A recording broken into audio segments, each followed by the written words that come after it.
Hey, what's up guys, it's Ryan and welcome back to another highly requested video for the channel, a Fallout 4 load order. Now about a month ago I created a video that transformed Skyrim into a complete new RPG with 150 mods, which completely maxed out the Xbox using all 150 mod slots and the 5 gigabytes of space. I thought it would be a great idea, since you guys seem to love that video so much, that we could jump over and give the Fallout fans a load order that they could enjoy too. So I wanted to fill up all of the mod space as well as fill up all of the slots that are required, but we ran into a little bit of a problem while doing this one. Now Skyrim and Fallout are completely different games in terms of modding, especially when it comes to setting up a load order and where everything goes, and the space that you have, as well as the limitations that you have on the consoles as well. Now when it comes to Fallout 4 players on the Xbox One such as myself, we only have 2 gigabytes of space as opposed to Skyrim, who has 5 gigabytes of space for modding. This made it incredibly difficult to fill all 150 mod slots without using mods that pretty much made no difference in the game other than like a small tweak here and there. So I wanted to create a perfect load order that transforms the game into a true RPG using as many mods as I could, filling as much space as I possibly could, and I think I did just that with 115 mods here. So I'm going to be going over the entire list that I have for you guys, and you guys can copy the list entirely, or you can just pick out mods that you like and add them into your load order. I'll also leave the load order in the description so you guys can go down there and follow the list through there as well. And we're going to be going through the list in this video one by one, going through each and every mod, and I'm going to give you guys a little bit of a brief description of what the mod does. I'm not going to go into full detail because we'd be sitting here for pretty much hours at this point, just by the sheer size of some of these mods. So I'm just going to be giving you guys a brief description of the mod, and then we can move on to the next one. Now before we actually jump into the list, there's something extremely important that you have to do if you plan on copying my list from start to finish. If you want to copy my list from start to finish, meaning you want to download all 115 mods,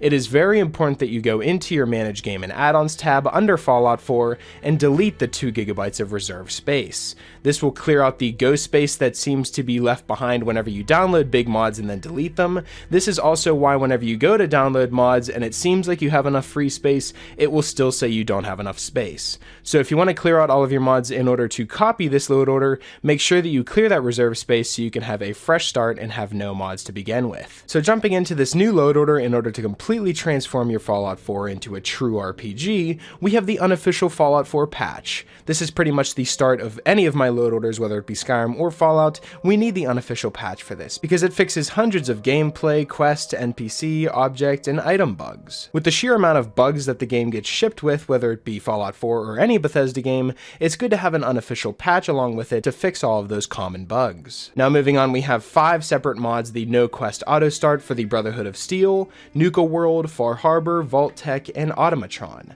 This basically makes it so you can decide to do the DLC and the quests whenever you feel like it. It doesn't just automatically bombard you with a bunch of quest starts right whenever you join the game, because I always felt that was really annoying. Whenever you start out a new game, you have a whole bunch of new quests that immediately just go right into your Pip-Boy instead of just letting you wander free. This will make it so that you'll have only 1 or 2 quests that start whenever you start the game instead of being bombarded with all the DLC quests. Next up, we have the Armor and Weapon Keywords Community Resource, which is a resource that accomplishes the following things. It's a standardized framework for armor and cosmetic keywords for mod authors to prevent conflicts, and it standardizes armor and cosmetic slot usage to prevent conflicts as well. It's basically a framework for many other mods and is required for many other mods in the load order. Next up, we have the Pip-Boy paint jobs, which features 15 custom paint jobs that you can add to your Pip-Boy, so you can just have as much customization as possible. And then we have some of the settlement changes. We have the Settlement Electricity Overhaul, which I'm going to list as an optional mod for you guys because it's based on preference.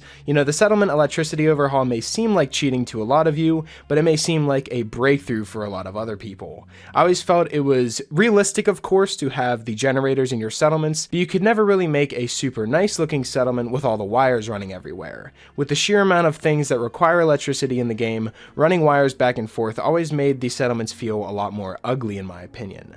The Settlement Electricity Overhaul makes it so that you can put down one power box and it powers everything without the use of wires, and you can just have everything electricity wise just be running without any wires connected to them. I think it cleans up the game a lot and makes for a lot less laggy settlements whenever there's not wires running all over the place, and it also makes it so it's a lot cleaner as well, so you can have nicer looking settlements. So that's why it's more of a preference on my end, because yeah, it's a little unrealistic to have infinite power, but it makes it so your settlements can look really nice. So this mod is optional, so if you guys don't like it, you can just skip out on it, or if you love the idea, download it and give it a shot. Next up we have KCore's Simple Guard Post Rugs, which adds rugs assignable by settlers that count into defense. You can just basically have any guard standing wherever you want, just simply place down the rug and the guard will go over there and stand next to it. You can also have invisible rugs so that the guards will walk up and just have a guard pose, so you can set up guards in any location that you want, and I think that's really cool whenever it comes to defending your base. Next up we have the USO base game mod, which is a complete overhaul to the settlement building, and allows for pretty much all the game assets that are used in Fallout 4 to be used in the settlement creator. You can place down full houses, full objects that weren't even included in the base game, just as long as they were an asset in the game and used in other parts of the game, it will now be usable in the settlement building. And then alongside USO, we can get some of the patches for it, which is the USO AWKCR patch, as well as the performance boost patch to have a faster game. Moving on, we have the HUD framework mod, which is a basis and overall framework for the future heads-up display mods we're about to feature, such as Immersive HUD, which is the next mod on the list. Immersive HUD hides the HUD and lets you set the circumstances in which it reappears. It also lets you set up situations where single HUD elements appear rather than the entire HUD, and it also allows the HUD to be toggled with an in-game item. And then we have the companion status HUD, which allows you to tell how much health your companion has in battle. Whether you have 1 companion, 2 companion, or 5 companions, they'll stack and you'll be able to see every single companion that you have, how much health they have, how much AP they have, so that one's really useful. Next up we have another preference of mine, the FOV 100. This is the field of view that I play on, because field of view is actually not customizable in Fallout 4 unless you download separate mods. So the FOV set to 100 is the one that I play on, but there are several other ones such as 80, 70, and others that you can download if you prefer the other ones. 100 is just my preference, so I'd recommend getting 100, but you can use whatever one you want. Moving on, we have bullet time for Xbox One, which pretty much replaces the VAT system in the game with a whole new slowed down system. It allows for a toggleable item in your inventory called bullet time that slows down time entirely around you as if you were inside VATs. And it also isn't cheating because it costs AP points to use, so it's like you're in VATs, it's just a way of using the VATs' slow down option to make your shots count and be more accurate. You'll see me use this several times in the gameplay that you're watching on the side here because it's just that satisfying to use. Next up we have the outfit switcher mod, which allows you to save your entire outfit set, including armor pieces, into a loadout and switch loadouts with the press of a button. It's like a favorite tab, but entire loadouts can be switched out at one time. Outfit switcher takes the pain out of searching through your entire inventory to equip your helmet, your left arm, your chest piece, your left leg, and your right leg, and just makes it so that you can do it all with the press of one button. Now before I move on to any other mods in this load order, it is very important for what I'm about to tell you right here. For the mods bullet time and outfit switcher, for them to work properly, you have to have them disabled at first and then start a new game, and then once your game is started, come back and then activate these mods and jump back into your game. If you start a new game with bullet time and outfit switcher on, for some reason they don't load in properly no matter where they are in the load order, and it's kinda hard to set them up and get them configured. But if you just have them disabled at first until you exit the area in which you create your character, and then you come back and activate them, it'll make them work just fine. So all you have to do is leave them disabled until after you're done creating your character, then save your game, back out, and then reactivate these mods and jump back in. That's one of the only important notes that you have to watch out for in this load order, and the rest should be straightforward and you can leave the rest activated right from the get-go. So let's continue on the list with the 770 perk tree overhaul. Now yeah, you heard me correctly, 770 perk tree overhaul. Now this mod increases the maximum number of ranks for each perk to 10 instead of vanilla's 4 ranks, thus greatly increasing the challenge of the game, which is ideal for those who want a hardcore Fallout 4 experience. Moving on, we have the Better Bobbleheads Skills Edition,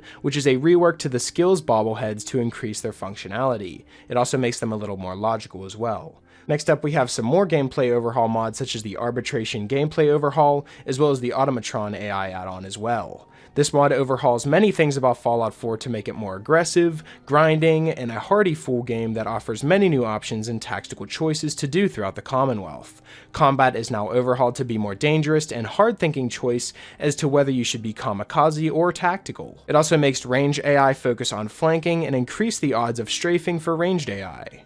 And AI also won't blindly charge out of cover nearly as much anymore, and AI won't change from cover to cover as much either. This will make for a much harder Fallout. And with the add-on that goes along with it for the Automatron DLC, it enhances the AI of the Automatron DLC to make it fit in with the main mod. Staying along the same lines as the gameplay overhauls, we have the Immersive Fallout mod, which redesigns a number of game mechanics for the purpose of shifting your gameplay towards what would actually make sense from a logical standpoint. And if you're a realism and immersion freak like myself when playing games, then you'll feel right at home with this mod. Movement will feel correct, combat will be tense, and everything will just make a bit more sense. All in all, your experience will completely change. It makes it so humans move much slower, and sneaking is much slower as well, but you'll actually feel like a person who has weight and momentum, not an arcadey camera whipping from corner to corner like a superhero. Moving on, we have the SKK Dynamic Damage Manager, which allows you yourself to set up how much damage you do as well as how much damage you take. This is for people who think the game is too easy or too hard, and you can change it to base on how you want to play.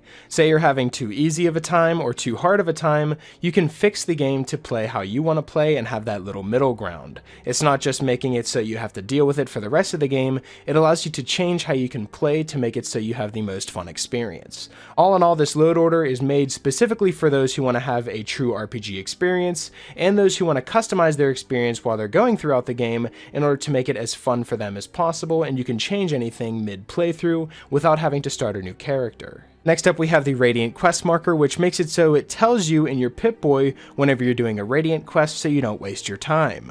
And then we have the Faster Terminal Displays mod, which makes it so the speed is increased at which the text shows up on the terminal displays by 20 times. Next up, we have Timescale and other global tweaks, which is a big combination mod of a whole bunch of different ones, such as Docile Radstags, which makes it so Radstags are actually friendly. There's the Move or Get Out of the Way, which makes it so that your companions don't get in the way of you anymore.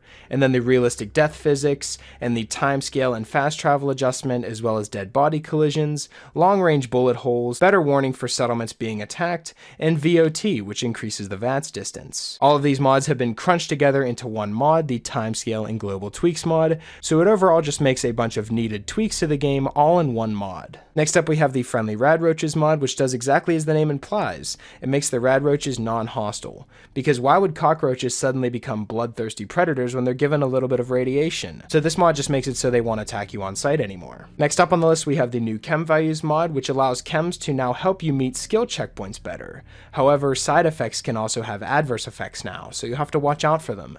Buff Out, Mentats, and Psycho have been changed to have better effects in the game. And then we have the Cheat Terminal mod, which I don't necessarily use for cheating. It's more so if the game breaks on me or if a mod doesn't work properly, I can use the Cheat Terminal to help me get out, or if I get stuck in a corner, I can use that to teleport somewhere else instead of having to reload a save. And then we have the WRVR New Companion and Radio Station, which is filled with new music, DJ commentary, radio plays, adverts, and monologues. WRVR is on its way back. This mod simply just adds a new companion and radio station into the game for you to listen to and go out and get the companion. And then next up we have the NPC height adjustment, which adjusts the race values so that NPCs and followers no longer tower over the sole survivor. Males have been left taller than females, and synths are slightly taller than humans, so no other values have been altered. Moving on, we have the Hush It medium version mod, which is a very useful mod that makes it so that NPCs won't just tell you their entire life story simply because you're 2 feet away from them. Since we have the medium version, they will do this only on small occasions and maybe only one time.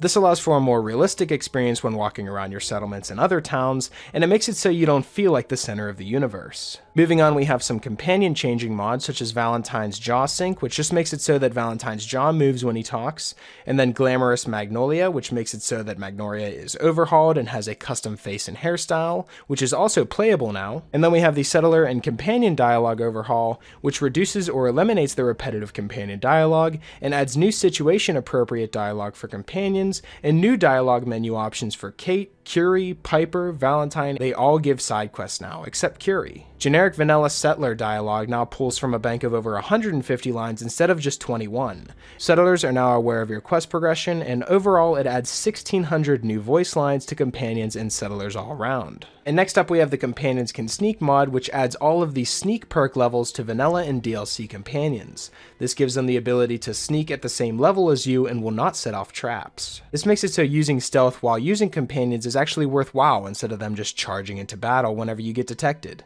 Now we have one of my favorite mods on the list, the Follower Revive system. Now how the system works is if you have any followers with you, you will not instantly die whenever you go down now. They will come and try to get you back up.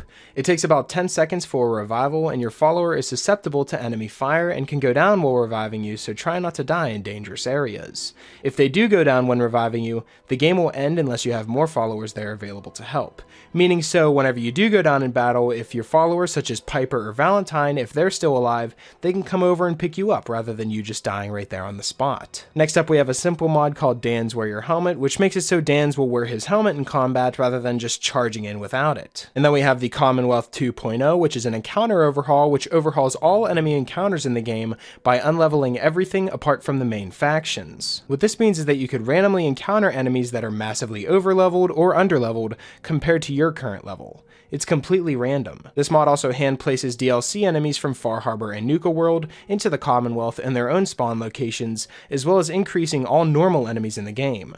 There's around 2,500 additional enemies throughout the Commonwealth now. Next up we have the NPC's Travel mod, which is more of like an encounter overhaul mod that just makes it so you can encounter some NPCs traveling throughout the Commonwealth, such as people who are in the Brotherhood traveling, other NPCs just carrying goods, and other traveling merchants as well. Next up we have one of our creature mods called the Famished. They resemble kind of like a Deathclaw that hasn't eaten in forever, and they're a lot smaller as well, but they're a lot more common in the Commonwealth too, so you'll have to watch out for them because they are dangerous creatures. They're often found hunting Radstag, and it features full dismemberment, a new creature added to the world, as well as a glowing variant. Coming up next we have some of our audio overhauling mods, such as the Realistic Sound mod, which adds additional reverberation effects to about 50% of the game's sounds, so you'll notice better gun sound echo in the distance, and sound now bounces off objects better and more realistically. This enhances immersion in almost every single way whenever it comes to sound. And then we have the Rainier's Radio mod, which allows the player to change the radio stations on any in-game radio, as well as displaying the radio's current tuned frequency. And then we have more robot voices for Automatron, which includes new voice types for your robots, including Mr. Handy, Mr. Gusty, Miss Nanny, the Protectatron, Professor Goodfeels, and Takahashi. The robots can be used as companions and will respond to everything that you say now. Next up we have Faded Glory, which is a post-apocalyptic soundtrack overhaul that adds 33 songs and nearly 2 hours of original music. There's 12 exploration tracks, 5 dungeon tracks, 6 glowing sea tracks, 4 institute tracks, 3 public town tracks, and 2 white noise ambient tracks, as well as 1 minute of silence to reduce ear fatigue. All in all, this is one of the best soundtracks that have been added into Fallout to go along with the original music. And then we have the Spectacle Island music change mod, which makes it so the music at Spectacle Island is a lot better than the vanilla, and it just changes the track to sound a lot better. Moving on, we have the Visible Galaxy 4K, which explains that you would think after 200 years the light and air pollution would have died down by now, and that the Milky Way galaxy would once again become visible. But the Vanilla Night sky looks like it did before the bombs fell. This mod aims to change that. Now with this mod you can see the galaxy in all its beauty, and the galaxy is now a beautifully sharp 4K texture that has no impact on frame rate. And then next up we have Caliente's Beautiful Bodies, which allows for the female body for both the player and the NPCs to change to a custom curvy body that looks a lot better than the vanilla ones. Staying along the same lines as changing what your character and other NPCs will look like, we have the Eyes of Beauty Fallout Edition, which adds new eye textures into the game to allow you to have hundreds of new choices whenever it comes to changing your eye color. Next up we have the Ponytail Hairstyles mod, which adds 32 new standalone hairstyles for your Fallout 4 characters. These hairstyles can be used on both male and females, but they were mainly designed for females. Now I feel as though customizing your character is the most important part of an RPG, so I want to give you as many opportunities for customization as possible. So that allows us to install more mods such as Zella's Hair Dye Collection, which allows you to use more than just the boring natural hair colors. It adds 10 new hair colors for male and females that will not replace old colors and will instead show up in their own category. And then we also have CC's improved hair colors, which adds even more vibrant sampled hair colors. And then topping it all off, we have the Lots More Beards and Mustaches mod, which does exactly what it says. It adds a lot more beards and mustaches to use for your male characters. We also have the Third Person Beard Fix, which simply just fixes the see-through texture for third-person beard models. And then the Beautiful Female Settler mod is next, which adds 50 new beautiful female settlers, all with custom hairstyles without replacing any vanilla settlers. Moving on to one of the last NPC changing mods from this section, we have the Diverse Children Light mod, which gives existing children unique appearances and adds child settlers also with more diverse appearances. No longer will every female child and male child have one face shape, one face texture, and the same hairstyle. It features 3 new face shapes for each gender, which have 8 total including vanilla, and 5 new hairstyles for children refitted for Commonwealth cuts. There's also 1 custom outfit as well. Moving on to the next mod on our list, we have the Enhanced Blood Textures Basic, which replaces the combat blood splatter, the screen blood, and the decapitation spurts. It also has an increased blood amount, which means that all hits and decapitation effects will cause more blood stains. There's also new wounds such as blunt, bladed, claws, unarmed, and energy weapons, as well as an increased screen blood size with shorter duration. And then moving on, we have the improved map with visible roads, which makes it so that the Pip-Boy map is a lot more easier to read and the roads are a lot more visible to see now. There's enhanced roads and train tracks with topography, distinct water lines, and corrected placement of map markers, as well as balanced brightness for the glowing sea. Next up, we have the Stealthier Pip-Boy mod, which makes it so that whenever you're in third person, your Pip-Boy will no longer be glowing. It'll have a screen that turns off whenever the Pip-Boy is not in use. Moving on to the next section of the list, we have more settlement mods, such as the Settlement Menu Manager mod. This makes it so some of the future mods that we have in this load order will function properly. It's more of a basis, such as like the HUD framework was for the HUD mods. Next up, we have the Workshop Interactive Objects mod, which adds over 50 new interactive objects to the MISC Furniture tab, so that both you and your settlers can interact with them. The items included are cars, motorbikes, trucks, fridges, Nuka Cola machines, floors, walls being repaired, balconies, just fully immersing you in the world because your settlers will actually do a lot more than just standing around. Moving on, we have the Place Anywhere mod, which is a must-have for any of my Fallout load orders because the settlement building would be nothing without the Place Anywhere mod. This makes it so that you literally can place an item anywhere you want, even if it's green or red, you can place it down using a specific button, and you can build pretty much exactly how you want to build things. Next up, we have the Conquest Build New Settlement mod, which allows you to build a small campsite, cook, sleep, and recharge while on the road. Then you can pack up and head out, or make your mark by expanding your campsite into a thriving, fully functional settlement. You can build a settlement almost anywhere you like in the Commonwealth now. This is one of the main mods to include in your list if you want to have a true RPG, because you can build a new settlement literally anywhere. No longer do you have to go out to like Hangman's Alley or just stay at Sanctuary. You can go out and create one of your own anywhere you would like in the Commonwealth, and if that doesn't scream RPG for you, I don't know what does. Allowing your settlements to be anywhere you'd like in the Commonwealth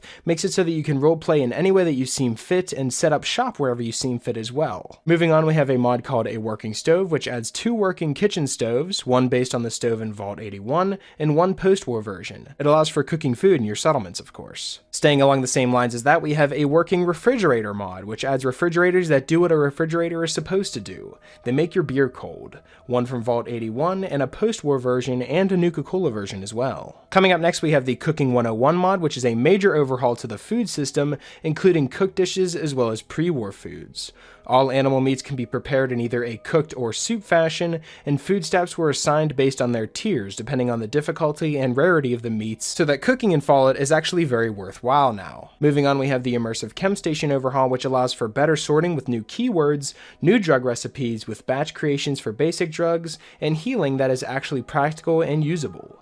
There are also new recipes for mines and frags that are easier and practical, and you can now disassemble them for components. Up next, we have the Jump Pads 1.1 mod, which allows for players to build jump pads in their settlements to allow them to reach new heights. These jump pads can allow you to reach up to 3 stories higher by jumping off the jump pad, allowing you to get a huge burst of air. There's 3 different jump pads that come along with this mod, one that launches you 1 story into the air, then 2 stories into the air, and then the third one launches you 3 stories into the air. Moving on, we have the Mannequins and Poses mod, which allows you to build wax human statues as well as synth statues. Once you build them, you can activate them to give them different poses, and you can change their pose whenever you'd like. You're also able to display outfits and weapons on them, and you can pick them up in the workshop and move them around as they are literally statues. Coming up next, we have the Fab Workbenches mod, which allows you to craft some really wonderful and fabulous workbenches that look more pre-war in your settlements, making it so that they look a lot more cleaner and you can create more modern settlements as well. Up next, we have the craftable display shelves and the do-it-yourself updated, which combine to make the best shelving that you could possibly think of in your settlements. Not anymore where you have those shelves that are completely empty that you can't put anything on. You will now be able to put things on the shelves and have it look like a room is completely filled with items, and I think that's very perfect perfect, especially whenever you're making vendors. You can actually have some of the items that the vendors display up on the shelves now, rather than them just having it all in their back pocket. Moving right along to the next mod on our list, we have the more power armor displays, which allows you to display your power armor in more ways than just one. These can be found under the crafting menu, and they greatly enhance the decoration of putting all of your power armor on display. Next up, we have the Better Armory mod, or BAM, which adds a selection of new workshop items to Fallout 4, all themed around building armory and gunsmith workshop type locations. There's weapon racks, ammo cans, and appropriately themed posters, and the items in this mod should help you create a more convincing weapon workshop or armory than is possible with the pegboard weapon racks from the Contraptions DLC. This is one of the mods that uses the settlement menu manager that we featured earlier in the load order. Moving on, we have the Liberty Reborn, which is a Minutemen overhaul which aims to overhaul the Minutemen and make them worth siding with, by giving them a needed buff and better equipment. It also adds classes to the Minutemen leveled list, so no longer do they get weaker but stronger as you do. The leveled lists of the Minutemen go from level 1 to level 5, then level 12, 16, 24, 30, 36, and 50. These range from Recruit, Private, Specialist, Captain, Commander, Ranger, Veteran, and Liberator, allowing for so many different type of Minutemen to be in your settlements at one time. And then coming up next, we have a very simple mod called the Colored Workshop Lights, which allows for new lights in the game that are the colors of red, green, blue, pink, orange, and bright white. This allows for more customization in the lights featured in your settlements. Moving on, we have the buildable Fallout 76 watchtowers, which does exactly what you would think. It allows you to build the Fallout 76 watchtowers into your settlements, followed by the Unrestricted Settlements mod, which allows you to build any item in any different location. So if you're inside of Home Plate, you can actually build anything from Sanctuary into Home Plate. They no longer limit you from what you can use in each different settlement. Coming up next, we have the Immersive Containers mod, which is a relatively simple mod that replaces many of the static objects with lootable container versions, such as skeletons, wooden crates, Vault-Tec crates, shipping crates, graves, metal barrels, wooden barrels, radioactive barrels, kitchen cabinets, drawers, and end tables. You can loot everything from these containers now, and each container also has its own custom leveled list. Moving on to the next section of our load order, we have the locations that we've added into the game.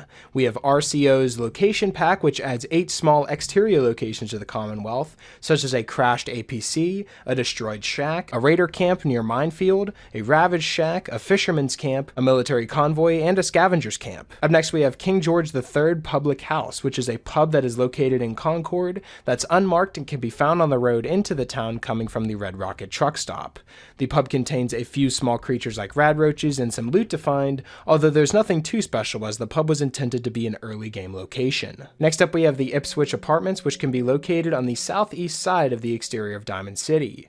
It is an unmarked location that hosts a small gang of raiders who are utilizing the apartment block. There's a lot of decent loot that can be found on each floor, and there's also 4 fusion cores in the basement for those who have a high hack skill, or find the key in the upper apartment area. Other than that, it's simply an extra location that you can add to your leisure. Moving on, we have the Expanding Boston mod, which makes it so that the areas that have boarded up doors and windows in Boston are now explorable. And then we also have the Stumble Upon Interiors mod, which adds 9 more immersive interiors to the Commonwealth. There's no quest tied to these places and none have map markers, but they are all made to be stumbled upon when transversing through the Commonwealth. They've also been made atmospheric and interesting to explore in their own ways, and are also aimed to get the interiors relatively close to vanilla Fallout 4 in terms of loot, lighting, and encounters. Next up, we have the Fallout 76 watchtowers, which makes it so not only can you build them in your settlements, but you can also find them throughout the game as well in different parts of the Commonwealth. Next up, we have the Plenty O Exploration mod, which adds 9 new interiors that are mostly located in Concord,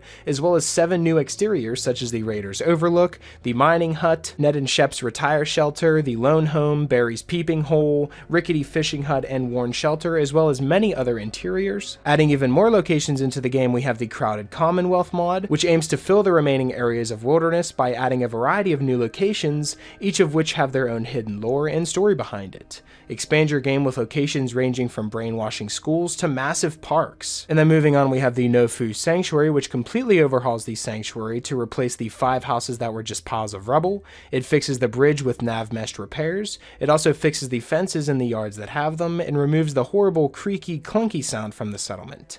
It also expands the build border outwards a ways, and raised the upward build border in the center. Next up is the overhaul of the home plate exterior, which makes it so that whenever you come home after a hard day of killing all the things while hunting for your son, gun, you'll want to have as much luxury as possible in your post-apocalyptic life. This mod adds an improved greenhouse to home plate, and player pickable plants that respawn every 48 hours, and drink coolers that make ice-cold variants of beer, Vim, and Nuka. There's also a new drinking fountain and additional NPC markers for idling that includes dog meat. Next up we have the Project Clean Commonwealth mod, which finally cleans up Diamond City.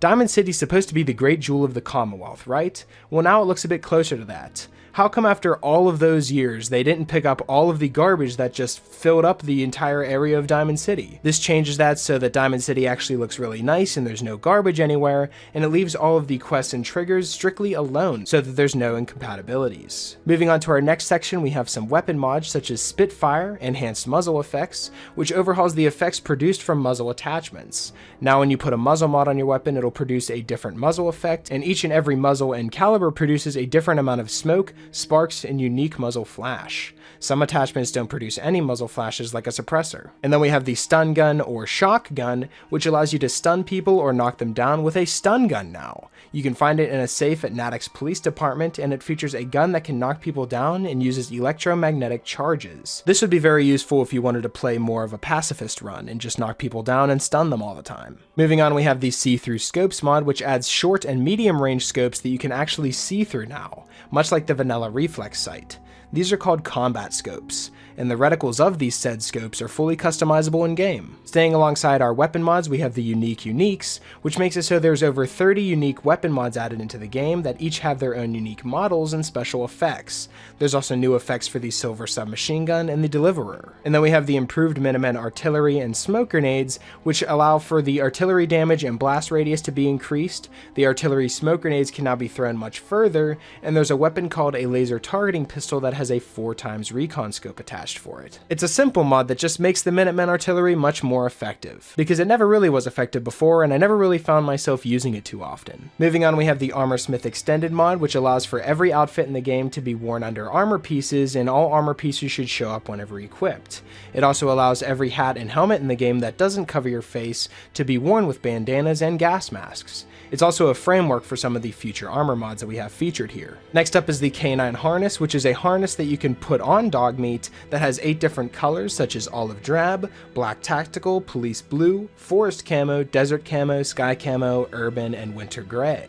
The harness and pouches can be colored separately for many different color combos, and the side pouches and backpack can be added and stacked to give dog meat a +40 or +80 carry weight respectively. Staying along the lines of carry weight, we have the Backpacks of the Commonwealth, which adds 15 unique backpacks with custom stats, and over 50 different workbench mods, and over 40 selectable colors. It's fully integrated with leveled lists and NPCs, as well as containers and vendors, and it has a number of fun and interesting enchantments. There's also 5 new magazines with unique perks for each, and 1 new discoverable location to explore. Moving on, we have the Raider Armors Retextured, which currently retextures the Raider Armor, the sack hoods, the Raider Leathers, the Raider Harness, road leathers, welding goggles, the gas masks, the tattered field jacket, long johns, leather coat, the traveling leather coat, and many, many more to make the Raiders look completely different and way more remastered. Staying along the lines of remastering textures, we have Valus's High Quality Texture Pack. This is a high quality texture overhaul pack focusing mostly on items, objects, some landscapes, some furniture, some buildings, and miscellaneous items.